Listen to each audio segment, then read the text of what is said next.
money can be used to augment the salaries of teachers. The cutting of the salary by 25%. Distinguished ladies and gentlemen of the press, I want to welcome you here today to this press briefing. Convene this press briefing, to address you on the unfoldings from our recent trip to Congo, Brazzaville, as well as other issues surrounding the presidency. Recently, the president traveled to Congo, Brazzaville to honor the invitation from the Congolese president, His Excellency Denis Sassou Nguesso, as a special guest on the eve of the Central Africa Francophone Summit. At that visit, the president was received to a rousing and elaborate welcome. And there were several issues that were discussed that would be to the mutual benefit of both Liberia and Congo. Our president at the visit informed his Congolese counterpart that though there were great and strong ties or relationship between the two of them, personal partnership, there was a need to utilize that partnership for the mutual benefit of the two countries.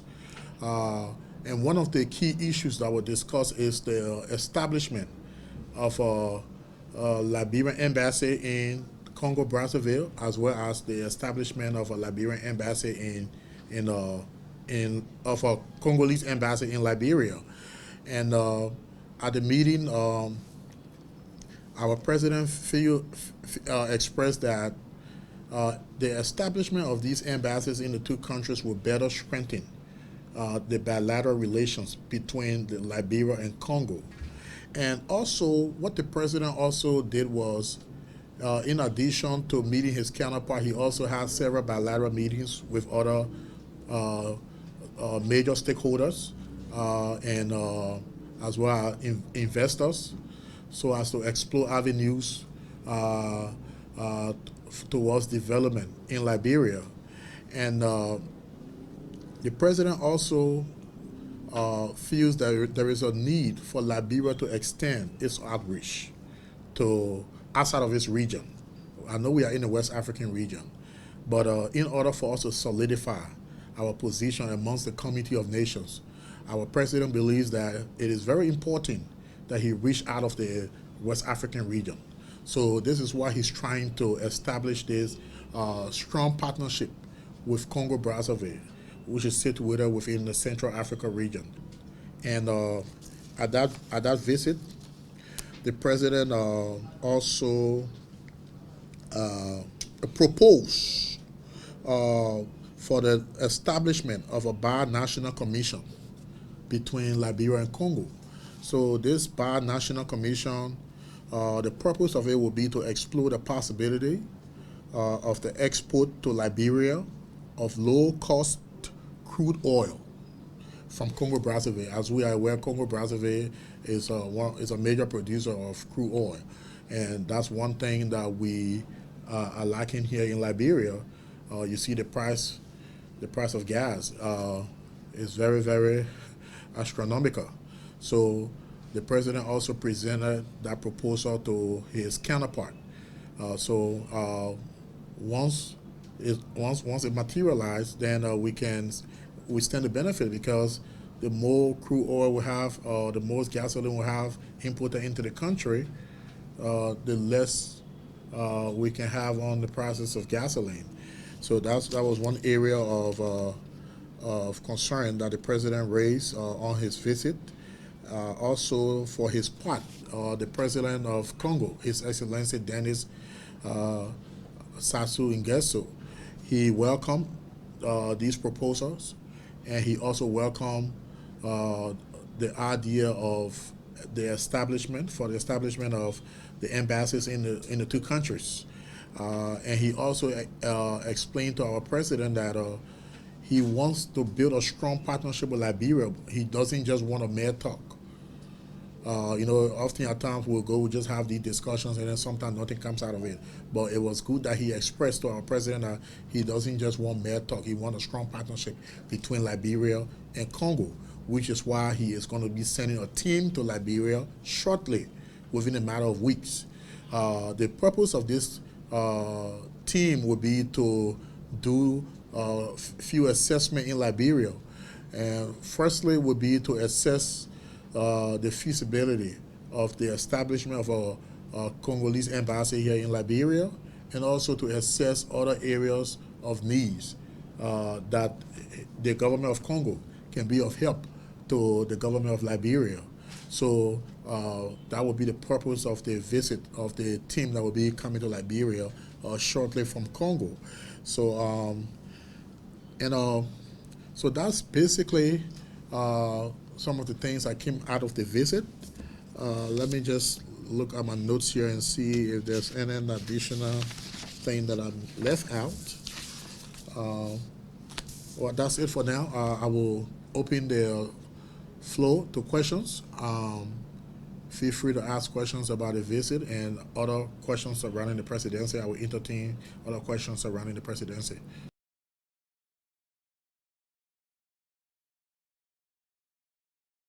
The government has not secured loan to start the coastal road project. What the government has done is initiate discussions as to how they can secure loan or funding for this coastal road project. So a team was sent to Asia, and at that meeting, a memorandum of understanding was signed. It was only a memorandum of understanding. So no loan or contract has been signed as of yet. So it was just a memorandum of understanding, and my understanding is that after this memorandum of understanding, we will arrive at the actual contractor agreement. Once that agreement is available, our government will sign it and send it to the legislature for ratification. So right now we are still within the MOU stage. The next stage will be the signing of the agreement, which will be sent to the legislature for ratification. And it was good that you brought up the question of the coastal highway. There were reports, or I read in one of the newspapers this morning, that the government has abandoned the coastal highway. And I think the newspaper tried to insinuate that the government has abandoned this coastal highway because of the clarification that was made. Initially, it was assumed that when the president proposed the construction of a coastal highway, it was assumed that there would have been this road connected by the sea. That was the initial assumption or interpretation by some. Well, the clarification was made by me on last week that what the president meant by constructing a coastal highway is to connect all of the coastal cities. So those cities that are along the coastline of Liberia, is to build a highway to connect those cities. Now, there is already an existing road or route in between those cities, but those are unpaved roads. Okay, you are aware of the deplorable state of the road in the southeast. Okay, so the president wants to build or pave 503 kilometers of road, which will include this coastal highway. So from Buchanan to Sister City to the Greenville to Barclayville, Harper. So all of those cities are along the coast of Liberia. So that's what the president meant by coastal highway, is to pave the existing roads connecting those cities that are along the coast of Liberia, not necessarily building a road by the sea. So that's a clarification I want to make. So we have about 11,000 kilometers of road in Liberia. We have a huge deficit when it comes to road pavement in Liberia. We have about 11,000 kilometers of road, and out of that 11,000 kilometers of road, we only have about 750 paved road That's a major, major deficit for a country that is the oldest independent republic. So what this president has done, he realized this challenge, he realized this deficit. He wants to embark on this project to be able to cut down the deficit by constructing an additional 503 kilometers. So if you add the 503 kilometers of road to the 750 paved roads, that will give you about what? Those of you that are mathematicians, about 1,300 paved roads, somewhere within that ballpark. So that's what the president wants to do. And economists have projected that when that coastal road is constructed, it will boost our economy. It will increase our GDP by 15 to 20%. So I think the president should be commended for embarking on such a great project. Next question.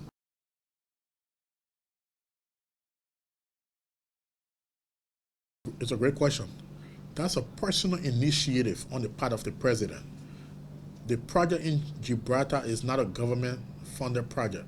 As you are aware, the president grew up in Gibraltar.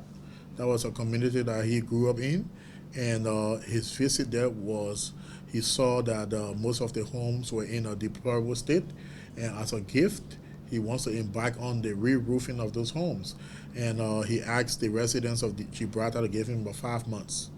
And the good thing about to complete the project, the good thing about it is that immediately after he made a promise, a day after he embarked on the project. So as I speak to you now, that project is ongoing. So it's a personal initiative by the president.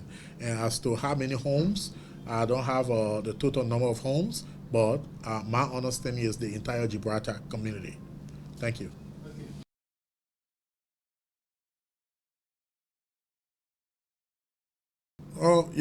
Basically, the president constituted a 5-member committee to probe the report from the Global Witness concerning the issues at NOCA. And that 5-member committee was constituted. I believe they were given a 2 weeks time frame. So we are still within that time frame. It has not elapsed. So once their findings become available, we will be more than happy to present that to the public. But I believe they had a 2 weeks time frame. Thank you. Yes, Washington Watson. Yeah. You spoke about the president meeting some investors in Congo. What specific area is the president interested in for these investors to invest? Honestly, the president's primary goal right now is the construction of roads. The president, that's his number one priority, the construction of roads. One may ask, why roads? The president believes that road is a cardinal component to the success of his pro-poor agenda. The president believes that everything else cannot be achievable outside of good roads, outside of good road connectivity within Liberia. So you want to build a hospital, it's good. You want to have a huge farm, it's good. You want to build a university or school somewhere, it's good. But what good it is to have those things when you cannot access them?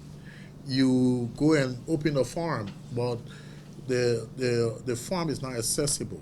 You go and build a hospital, but the hospital is not accessible. So primarily, the president is focused on road construction right now.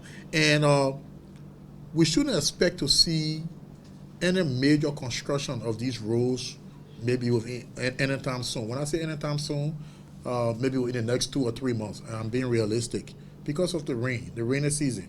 So what is taking place now is we have talks, negotiations, the solicitation of funds to be able to fund these projects.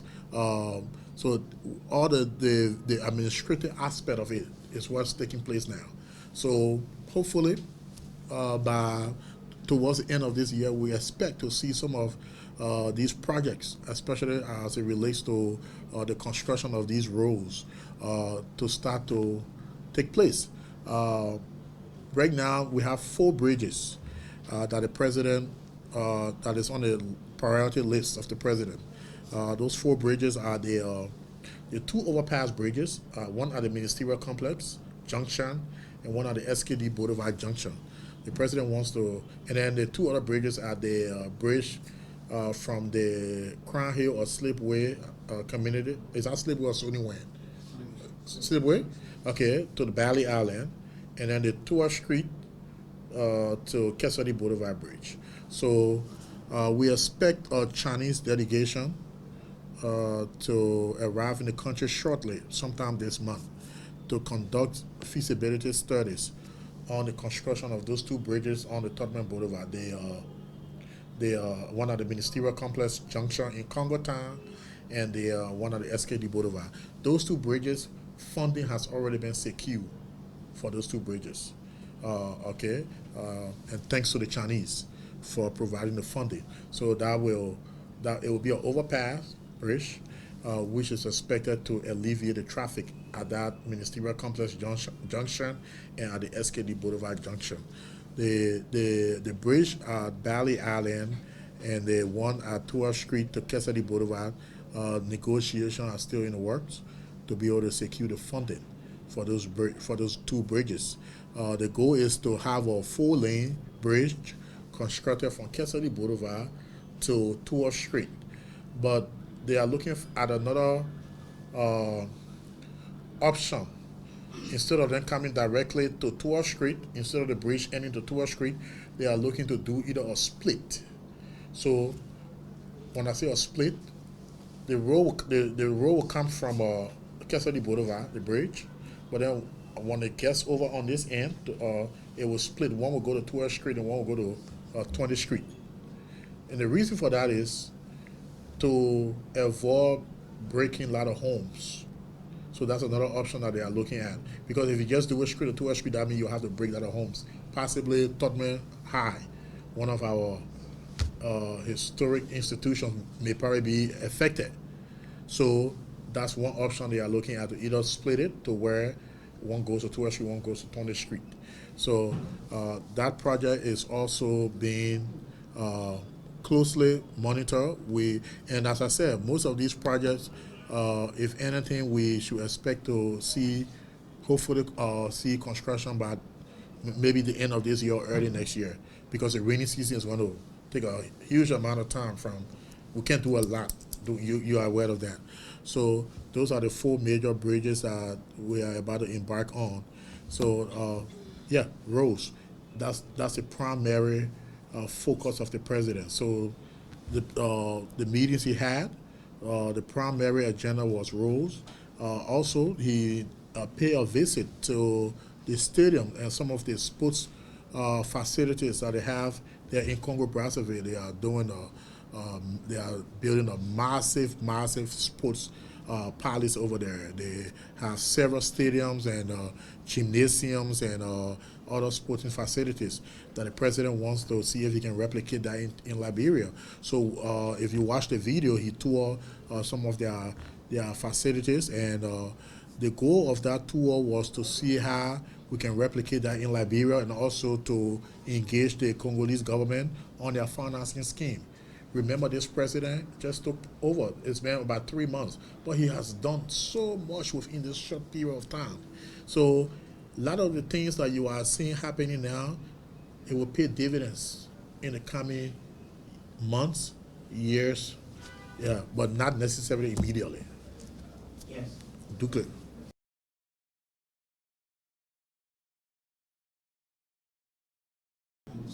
What are those big countries you are talking about? China, for example. Well, it's a good question. Well, you have to understand that the president cannot just wake up and just go to those big countries. Those are countries that are engaged with several other countries. They already have their timeline of things. Okay, you can't just wake up and say, I want to go to China. China has their schedule. So America has their schedule. They had their schedule before our president became president. So we have to work within their schedule. So it's not the matter of whether he will go there, it's a matter of when. And that will depend on their schedule based on their availability. So the president is going to reach out to those countries. He has a strong relations Liberia has a strong relations with those countries. We have met all of their ambassadors to further strengthen the ties. And there is nothing like small or big countries. You can learn from anyone. Let me just make that correction. So the countries that the president have visited are countries within the region. It's good to visit those countries because we have to maintain our ties with them for the sake of peace and regional integration. We have to strengthen our ties with them, and most of these countries are all developed countries. So you can learn a thing or two from them. They are far ahead of us when it comes to development. The case with China, we are expected to pay a visit to China sometime this year. There is a huge China-Africa summit coming up, I believe sometimes in September. So I expect, it is my understanding that the president may be there at the China-Africa summit. So you can rest assured that the president will be visiting China, and also the European Union are working on inviting our president. So you can't just wake up and go to these countries. There has to be, especially those big countries, there has to be an invitation or what have you. And the same with America. I read in one of the papers this morning that Buhari is visiting President Trump. When will President Weah visit? It's not a competition. Okay, it's not a competition. Our government is not in a competition with another government. Okay, at the appropriate time, our president will visit the U.S. and it's not a. How can I put this? It has never been a tradition, a common practice that within your first 3 months of a ascendancy to the presidency that you must visit the U.S. That has never been a tradition in our country. So I don't see what's the rush. We have a strong ties with the U.S. Our president, our foreign missions remain engaged with the U.S. foreign mission on a daily basis. There is nothing, absolutely nothing, nothing negative that is affecting the U.S.-Liberia relations. Our commitment to upholding our partnership with the U.S. remains unbending and unwavering. So at the appropriate time, our president will visit the U.S. as well. So all of these countries that you mentioned as big countries, you can rest assured. And again, this is not a marathon where you have to run so fast and to win. We have a 6 years or amended. So you don't expect everything to happen within 3 months. It takes time. The lady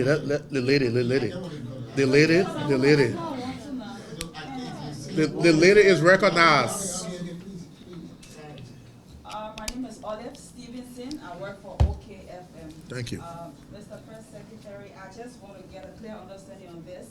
I listened to you on the day before you guys took off for Congo, and you said the president will be reducing salaries of not lawmakers, but ministers. And how soon do we see this happening? Won't it be in a case where the president talked about the reduction in the rice price, and then up to now we still have the same thing? And how is it going to affect the lives of ordinary people, the reduction? Well, we expect the reduction in salaries to take place as early as May. At first, it was reported at the beginning of the fiscal year, which is, I believe, sometime in July, but it is officially by the end of May, and that reduction will take place. So basically, what is taking place here is unprecedented. We have a president who he set the pace by being the first to cut his salary by 25%, and that money is being donated to teachers. And then, in addition to cutting his salary, at the just ended cabinet meeting, several resolutions were adopted, and one of the resolutions that was adopted was to standardize the salary across the board. So when I mean standardize, to ensure that no one person is making this amount and while this other person is making that amount.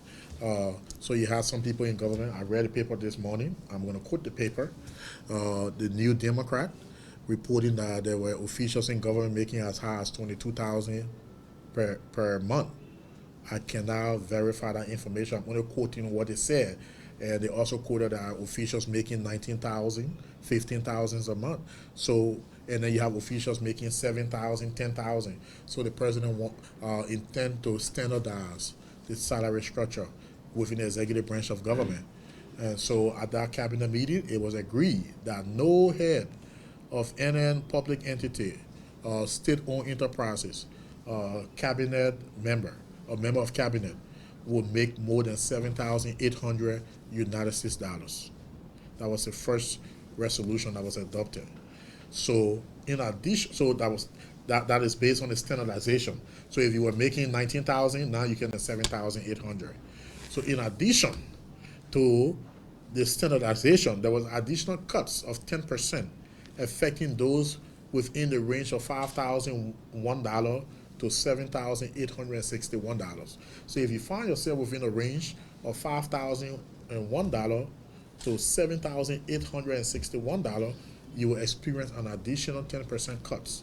And then there were subsequent cuts of 7.5% and 3.5%. So the 7.5% is going to affect people that are making up to $5,000. And if you are making $5,001 and above, then you will experience a 10% reduction.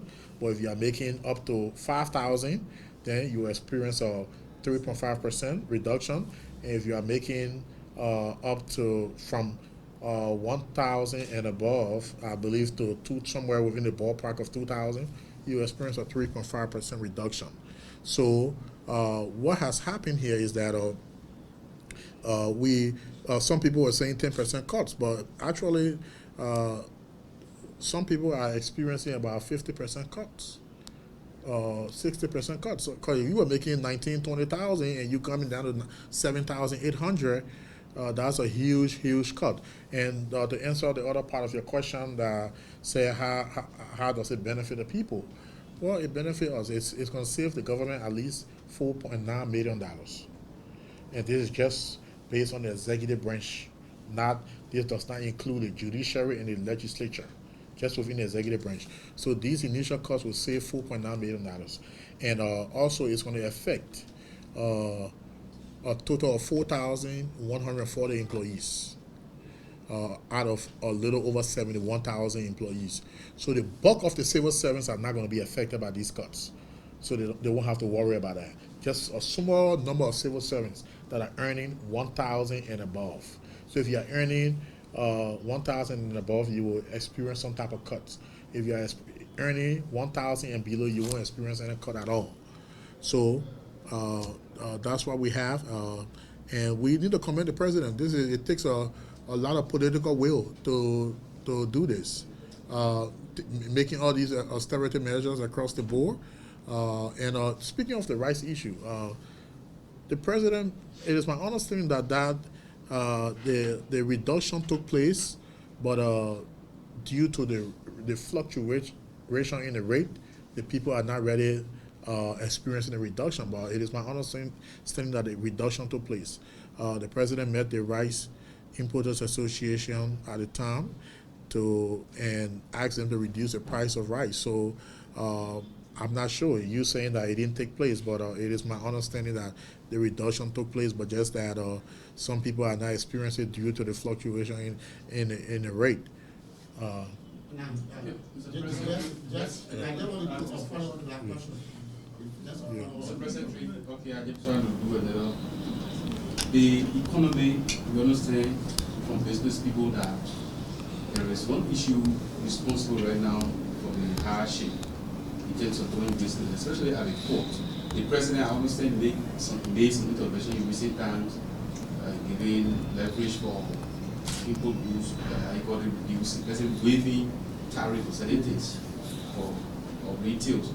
But the law that is being used to build imports is one now that businesses are having problem with. That is the old law from Brussels, which is the BVD, British definition of clearing. Now the WTO countries like Liberia is supposed to ascend to the new law, which is the GATT, the General Agreement Trade on Tariff. Now I understand Liberia has not started implementing that yet. So I don't know, you are around the president. Is the government thinking of making use of the new law because you are a WTO country to try to ease the tension in the private sector so that you don't have everybody crying every day? Because this UL rate, as you said, might continue to remain like that if you still have the business hardship. How is the government targeting? Well, I'm going to tell you that I don't have a definite answer to your question as to whether the government intends to adopt this new law. But what I would tell you, I would try to get the details, and once I get that details, I will be more than happy to convey that. But what I can tell you that this president is committed to ensuring that Liberian businesses are successful. He's committed to ensuring that Liberian businesses are prioritized, which is why during his inaugural address and also I believe the State of his Nation address, he expressed that no longer will Liberians be spectators in their own economy, and he has remained committed to that statement. As you are aware, early on, the president instructed the finance minister to appropriate $1 million towards small Liberian businesses out of the recast budget to help small businesses. That's the initial start. That's the initial step for the short term. While he worked on a long-term solution for Liberian businesses to see how we can empower them so that they can be competitive. But recently, he convened another meeting with the Liberian Business Association in Patel. They expressed their issues with the port, and the president also promised them at that meeting that he would instruct the Liberia Revenue Authority to waive all of the existing penalties. That instruction has already been given to the LRA to be able to waive those existing penalties on those Liberian businesses.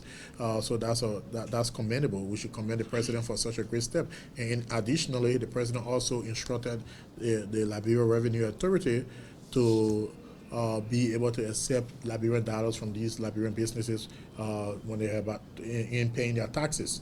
So we should commend the president for those initiatives. Also, another thing, the president also prevailed on the Minister of Commerce to ensure that RPDs are available for Liberian businesses, not just foreign businesses. So these are initial steps that the president has taken, owing to his commitment that Liberians will no longer be spectators in their own economy. So we should applaud the president for taking these steps while we work on a long-term solution to be able to empower Liberian businesses. Thank you. Okay, let me just add on that. Yeah. I have two concerns. The first has to do with a follow-up on this good question. When you said the president, we have already started. When he started, what month? And you say being towards the teachers, on what program the teachers will be using that money for? And two, you said president because he's down here. How are you speaking as official, as president? Well, the president is an English speaker. When presenting an official policy statement or speech, he would deliver that in English. Yeah, but if he's having a private conversation, like if you watch the video when they took him on a tour to visit the facilities there, he spoke French because he's interacting with the locals, and that's their language. And in order to have a smooth interaction, you have to be able to speak their language. But if presenting an official speech or policy statement, of course, it will be delivered in English. Then your next question, what was it? Well, that took effect immediately after the pronouncement. The cutting of his salary by 25%. It took effect immediately. It's been going on now for the last couple of months. For the last couple of months, that reduction has taken effect. Teachers, as to what program, it's not going. My understanding is that money can be used to augment the salaries of teachers, especially the ones that are earning very minimal wages. So that's the purpose of that cut. It's going to go to be able to augment their salaries. So that's my understanding. It's not going to any specific program or so. So that has been going on for the last couple of months. Thank you, Mr. President. Thank you. Just one question. Oh, one, Ellis took part. I didn't recognize you. Sorry, one thing that's needed a media landscape has to do with the issue of the Minister of State for Presidential Affairs, the Panama again, that he has acquired a home for $200 reportedly from government. $200,000. Will you just speak to this issue if you have any information? Thank you. Well, I don't know the background of the allegation. I call it allegation because it has not been proven. But I read an article in one of the newspapers. I think the Parrot. Is that Parrot? What's Robert Parrot's paper? Parrot, yeah. And based on what I read, that he said that the minister took a loan. No, not a loan. Purchased a home for $200,000, and according to what he wrote, I'm going to quote what he wrote, is that the minister is taking home a net income of $6,000 United States dollars, net income that is after taxes. So how is he able to afford a $200,000 home? Well, I'm not the minister, but what one point he raised also within with only 3 months on the job. So I'm not a minister, but what I would say is that based on what they wrote in the papers, if you are earning $6,000 or bringing home a net income of $6,000, it should be easy for you to get a loan for $200,000, because you have assistant ministers that earn way less than that, and banks are willing to give them loans for up to $30,000, $40,000 in this country. So what more about a minister who is earning, according to what you wrote, bringing home a net income of $6,000? I think and then banks will be able to give you a loan for $200,000. So I don't think there's any issue with that. And this is what I tell people, you know, if you feel that somebody is involved into any corrupt practice, bring up the evidence. You know, bring up the evidence and then we can discuss it. But you sit and write, and based on speculations, and I don't like to really get involved in speculations. If you have the evidence, then we can go into that. But $200,000 is not a lot of money for somebody that brings in $6,000 net income a month, because all you do wear and apply. And those of us that have a banking background, that's one of the things that banks look at. They look at your income, they look at your credit history, they look at your longevity on your job, how long you've been on the job, and those are things that they look at in way as to whether you can repay their loan. So so I don't think there's any issue to that. Yeah. So thank you all.